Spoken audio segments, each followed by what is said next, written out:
Hi guys, welcome back to the clinic. Today we are doing a sort of soft-spoken video instead of whispering, and the reason I thought I would just change my voice slightly is because in this video we're going to be looking at the recent NICE guidelines for management and diagnosis of chronic pain together. So these were published just in the last couple of weeks here in the UK, and guidelines for the NHS are published here in the UK by a group called the National Institute for Clinical and Healthcare Excellence, or NICE for short. And we are going to have a little look now at their website together. Just so you guys know, I did read the draft of these guidelines when they first came out for consultation in my role as a trustee for the Royal College of Chiropractors. And we are, the Royal College is, I should say, one of the stakeholders for NICE guidelines like this. So they were sent, the draft form was sent to us to comment on, and our comments are included in the final publication. So let's find the NICE guidelines. So we're just going to go to good old Google and we'll type in NICE guidelines, chronic pain, and the first 6 or 7 ones that pop up are the NICE website, which is www.nice.org.uk. And then there's further down the page a few articles from the BMJ, which is the British Medical Journal, a few pages from the NHS website. So I'm going to explain all these acronyms because I know that not everybody on YouTube is from the UK. So obviously the NHS is our National Health Service. It's free at point of entry, and anyone in the UK is entitled to access that. And their best practice is informed by the National Institute for Clinical Excellence, which is where NICE comes from. On the next page, it's mostly media articles on what everybody else had to say about the guidelines. So a few doctors raising some questions. Usually in media articles, it's people who used to be recommended forms of treatment, and recent evidence has suggested that they be taken off the list of recommended treatments. Usually there's a couple of media articles from them saying, we don't understand why we were taken off. And usually it's in light of new evidence. So we are just going to click on the first one that comes up, which is, let me navigate back to the first page. So the first one that comes up on my search anyway says overview, chronic pain, primary and secondary in over 16s. So we are just going to click on that. And there's an overview section, but really these guidelines are looking at two main areas. And if you click on overview, you'll see that. So they have an overview flowchart which you can work through as a practitioner. And then there's a button that says context, which just tells you about the current state of chronic pain in the UK, how it's currently managed and how the evidence stands at the moment. And any other other supporting documents from other organisations. And then this is the bit that I want to discuss with you today. If you click the next one down, it says recommendations. And this says, this really falls into two parts: assessment of chronic pain and then management of chronic pain. So, recommendations for assessment of chronic pain. And obviously these documents can be hugely detailed and go into lots of specific points about the evidence they used and the research that they used to support their recommendations. We're just going to go through it today on a more superficial level, because I'm assuming that most of you are not actively involved in medical research. So the first thing that is a recommendation for the assessment of chronic pain is that the assessment should be person-centred. So it says, when assessing any type of chronic pain, whether that's primary or secondary, the following recommendations particularly relate to: firstly, knowing the patient as an individual. So not assuming that all chronic pain patients are the same, very important. And then number 2, enabling patients to actively participate in their care. And this includes communication, information, and shared decision making. Now, whilst this is very important for chronic pain, as a condition that has been under-recognised for a long time, and historically, sadly, many doctors have tried to just fob off the patients. So it is really important to validate and involve the patient in their care. I feel that this is also just good medical practice for any kind of condition that you might be facing. So then we move on to thinking about possible causes for the pain. So this is where it distinguishes between chronic primary pain and chronic secondary pain. So secondary chronic pain is caused by another condition that is painful. So an observable injury or disease process. So you would have potentially chronic pain with certain types of cancer, inflammatory arthropathies, very severe osteoarthritis, or particular injuries, that sort of thing. Whereas a diagnosis of chronic primary pain should be considered if there is no clear underlying cause for the pain, or the impact of the pain is out of proportion to any observable injury or disease. So here it's saying that there may be secondary chronic pain and primary chronic pain co-occurring at the same time.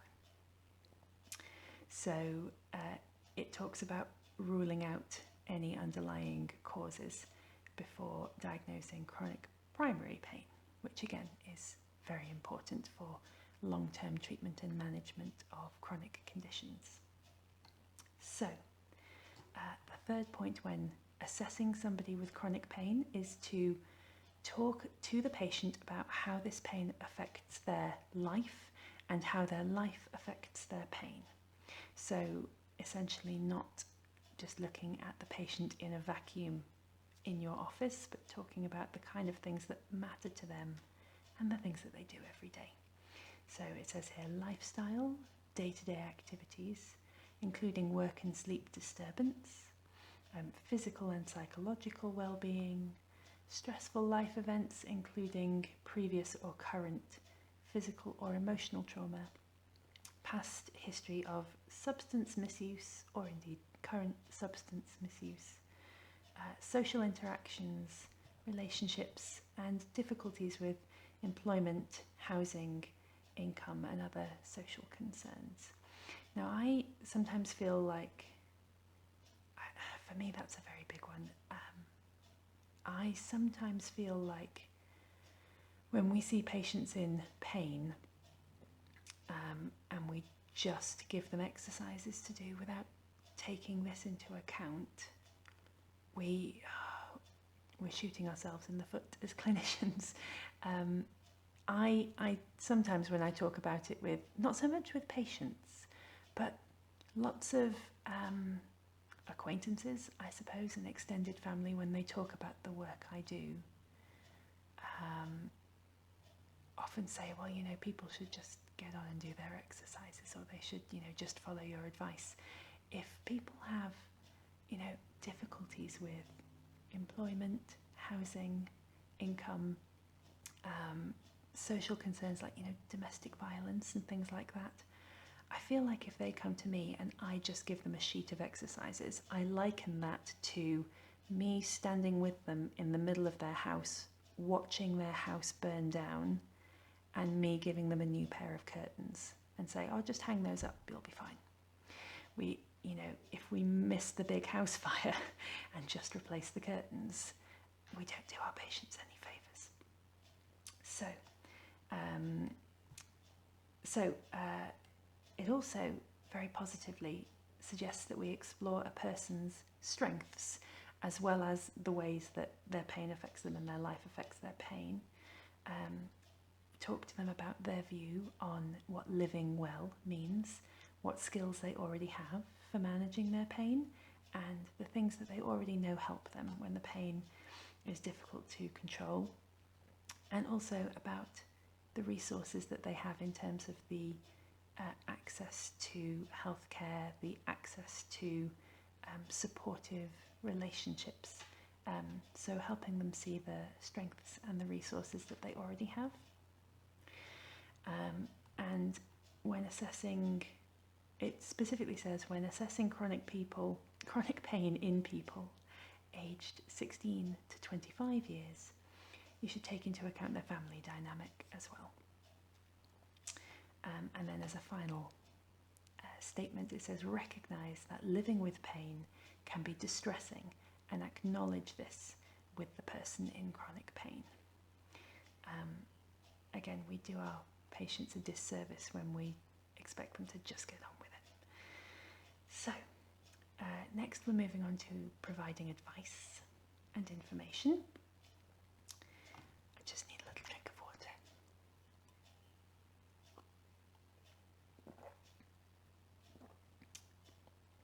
So, you should discuss with the person and their carers if appropriate the likelihood that symptoms will fluctuate over time and that they may have flare-ups.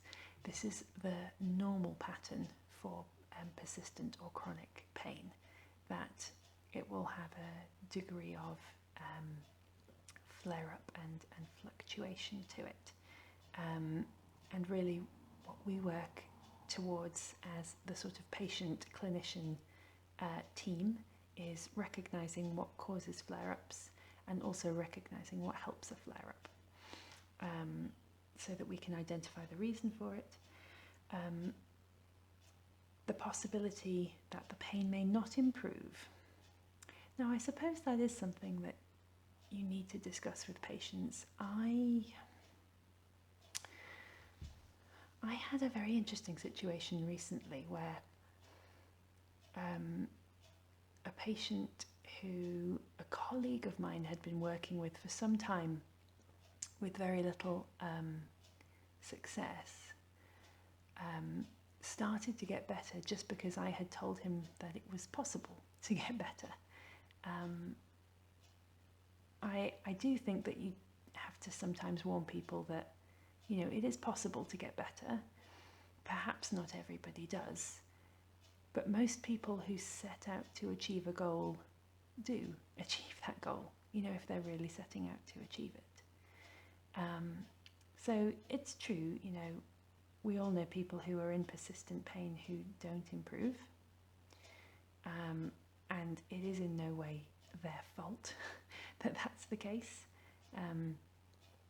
But I always prefer to be kind of more positive with my patients, because my understanding of the neurology and the biology of pain does not suggest that it has to be permanent,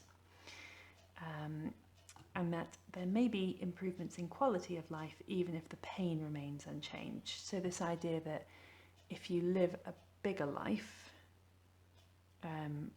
even if your pain doesn't change, the fact that your life has got bigger means that your pain is a smaller part of it. So that's actually that is the sort of contested tension within pain science at the moment. Do we teach people that we can, quote unquote, cure their pain, or do we just teach them to live well with the pain that they have?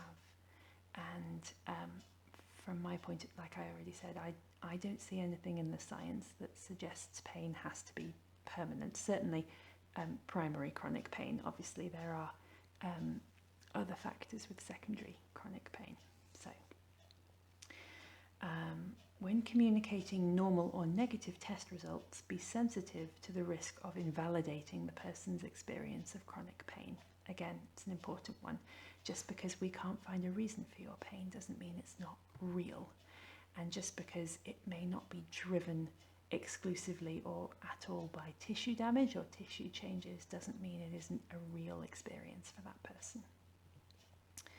So then we're going to move on to developing a care and support plan. Discuss with the patient their priorities, abilities and goals, what they're already doing that is helpful, and their preferred approach to treatment. Any support needed for young adults to continue with their educational training if this is appropriate. Explain the evidence for possible benefits, risks and uncertainties of all management options when first developing the care and support plan, and at all stages of care. And then use these discussions to inform and agree the care support plan with the person in chronic pain. So again, it's this idea of shared decision making. So you are, the dynamic is that you may be the expert in pain and how pain works, and you may have access to research and literature, but that person is the expert in their experience of pain and how it affects their life. And this idea that those two expertise come together in shared decision making. So let's have a look at what comes next. Flare-ups. So offer a reassessment of a person if they present with a change in symptoms. Be aware that a cause for a flare-up may not be identified. So sometimes a flare-up will have a recognisable trigger, but sometimes not. If the person does have a flare-up, I mean, I would add to this list, reassure them that it can be very normal, but they are suggesting review their care and support plan, consider investigating and managing any new symptoms, and discuss what might have contributed to the flare-up. And so now we're going to move on to the new recommendations for managing chronic primary pain. So again, this part of the document is just dealing with that primary chronic pain, not something that is secondary to another disease process. So let's have a look. Non-pharmacological management is the first heading, and non-pharmacological just means without intervention of drugs. So exercise programs and physical activity, supervised group exercise programs is the first recommendation, and encourage people with chronic primary pain to remain physically active for longer term general health benefits. I would want to change encourage to facilitate. Just encouraging someone to be physically active very often comes across as patronising, whereas asking the person what help do you need to be as physically active as you'd like to be is usually a better approach. psychological therapy for chronic pain, chronic primary pain. This is often, I think, at first resisted by the patient because they it just sounds like you're saying that they are making their pain up if you refer them to a psychologist.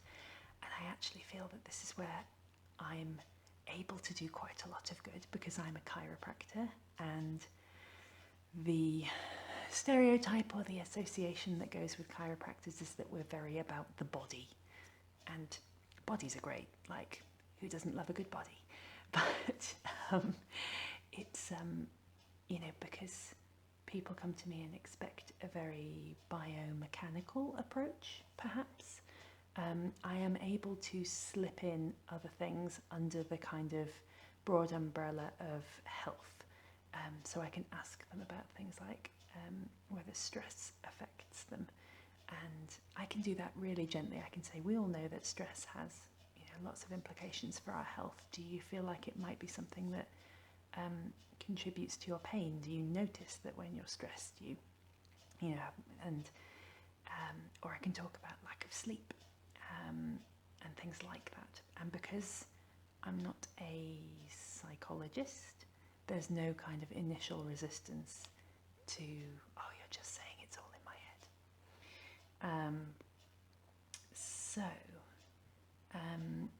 It says psychological therapy for chronic primary pain. Consider ACT, which is acceptance and commitment therapy, or CBT, cognitive behavioural therapy, for pain in people 16 years and over. And this should be delivered by healthcare professionals with appropriate training. And it says do not offer biofeedback to people aged 16 years or over to manage their chronic primary pain.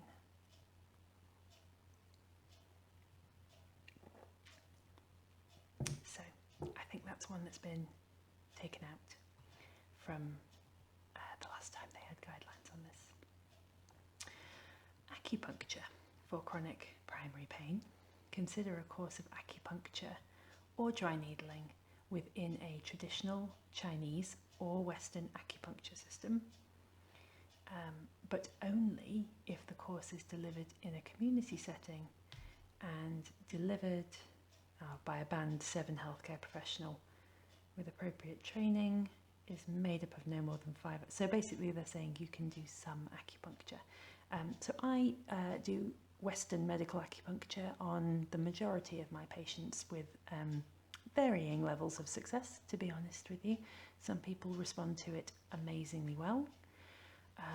Others, it contributes a little bit to their overall well-being, perhaps. Sometimes it's just that it helps them sleep, and after a good night's sleep they feel better.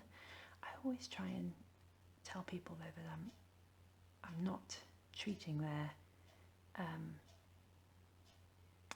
chi. I go out of my way to say that this is a Western acupuncture system. Although if you were to watch the two side by side, I think they are probably performed very similarly. So, but I just don't want people to think that I'm doing energy work on them, because I think a lot of people are more familiar with that way of doing acupuncture. Electrical physical modalities for chronic primary pain. There is no evidence of benefit for TENS, ultrasound, or interferential therapy, IFT. I don't use any of those. I am not even sure that there's any evidence of benefit in acute pain for most of those. So, so not to offer those.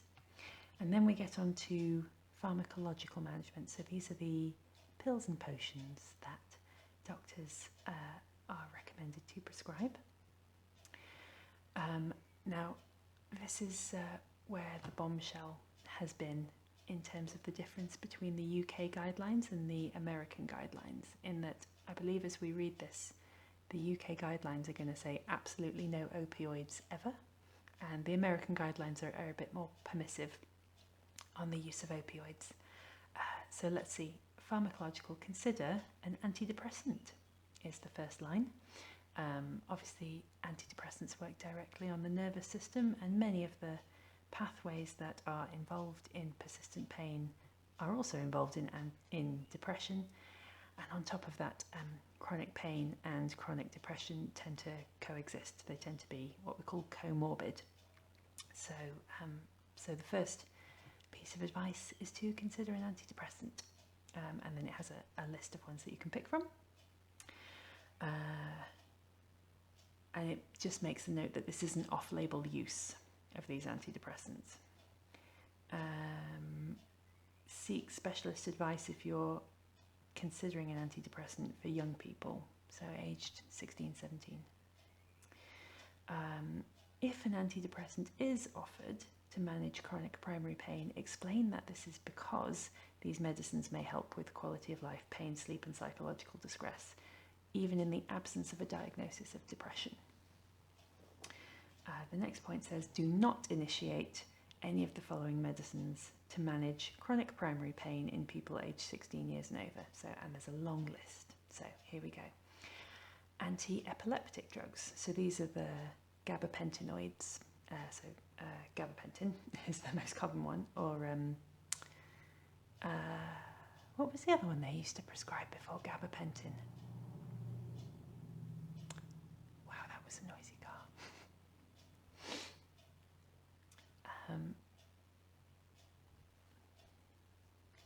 It does make the exception here for gabapentinoids if they are offered as part of a clinical trial for complex regional pain syndrome. That's a specific primary chronic pain syndrome, which you can read more about. It says, do not recommend antipsychotic drugs, benzodiazepines, corticosteroid trigger point injections. Yeah, this was a really common therapy a while ago, and it just doesn't tend to work. Ketamine, local anesthetics, topical or intravenous, so in a cream or in an intravenous injection. And then again, unless it's as part of a clinical trial for complex regional pain syndrome. So I'm assuming there's a big trial going on at the moment that's using those two things. Local anesthetic or corticosteroid combination trigger point injections. So a lot of these injection combinations, I had heard of them being done in trigger points. I didn't think it was that common. But they're also often done into joints directly, and I believe, that probably wouldn't fall under chronic primary pain. It would fall under secondary, because it would be secondary to a joint problem, or it would fall under something more orthopedic, perhaps, in a different guideline. But they actually don't recommend those anymore for the same reason, that they work for a couple of months and then they wear off, and you can't just keep having them, especially if you have primary chronic pain. There will be other things that will be contributing to your pain that need addressing. Yeah, there it is. So non-steroidal anti-inflammatory drugs, opioids, and paracetamol are the last three. So those are the things that you are not supposed to be prescribed for pain. The evidence for them doesn't support it anymore, and actually I don't know if it's going to mention it later on in these guidelines, but you can get something called opioid-induced hyperalgesia, where you take an opioid medication like codeine or one of the codeine-based medications for your pain, and it actually increases your pain because your body sees the opioid as a threat and produces a pain response to the opioid. So that's one of the reasons that they don't recommend it anymore. And then it says, evaluate the patients carefully for a history of drug misuse, because many pain medications can lead to dependence. So, if a person with chronic primary pain is already taking any of the medicines that they are now saying not to take, review this prescribing as part of shared decision making. So you can explain the lack of evidence for these medicines for chronic primary pain and agree a shared plan for either continuing safely or reducing the dosage. And then also explain the risks of continuing. And talk about withdrawal. And then there's a few links here that you can look at for the NICE guidelines on depression, on medicines optimization and medicines adherence. And that's the end. And then there's just a big list of terms used in the guide and what they mean. So like a little dictionary at the bottom. Recommendations for research. I mean, it'll probably just say, here's a whole load of areas where we would really like more research. So yeah, the first one is mindfulness for chronic primary pain, CBT for insomnia, manual therapies for chronic primary pain. To be fair, so as a manual therapist, I do manual therapy on my chronic pain patients, and many of them do find it beneficial. I would love more research on it though, honestly. I would. How best to use it, who would benefit from it most. I'm also very aware that it's really difficult to do good manual therapy research, because the sort of highest quality research that you want is where the patient doesn't know what intervention they're having. And all of this is to kind of avoid the placebo effect, right? So the patient doesn't know what intervention they're having, the doctor doesn't know what intervention they're giving, and the researchers don't know which patients had which intervention. And you also need a control group which didn't have any intervention at all. And actually, most of those criteria are really hard to meet for manual therapy, because unless you get a patient who really doesn't know anything about manual therapy, patients are going to know whether they've had it or not. And doctors are definitely going to know whether they delivered it or not. You could blind the researchers to which patients had which interventions, but a control group that didn't have any intervention is going to know that they didn't have any intervention. And sometimes you can get around that by having a sham intervention, but it's really difficult to come up with an appropriate sham for manual therapy. So those are some of the limitations for manual therapy research, but I'm glad that they want more of it. Oh, what are the repeat courses of acupuncture for chronic primary pain benefits? Clinical and cost effectiveness of repeat courses of acupuncture or dry needling. That would be good to do. Pharmacological interventions, gabapentinoids and local anaesthetics for complex regional pain syndrome. That's exciting. So those are their top 5. Those are the top 5 things they want to see, and I'm really glad that manual therapy is on there, and I hope somebody does it. I think I mentioned already, didn't I? Yes, that I'm a trustee of the Royal College of Chiropractors, and we fund research into things like that. That's one of the things we do. Let's have a look. Rationale and impact. There's just a lot of external links there, and then finding more information. So that was a 34-minute whistle-stop tour of the new guidelines for chronic pain, primary and secondary, although it mostly does deal with primary, doesn't it, in this case, in over 16s, and assessment of all chronic pain and management of chronic primary pain. So I hope you found that useful, guys, and if you like videos like this, do let me know in the comments. This one is not so kind of tingly today. I guess it was a lot more information and a lot more clinical information, but I was actually hoping that I would get to do a lot more typing for you. Perhaps I should have just strummed on my keyboard while I was talking. Anyway, I hope you enjoyed it, and I'll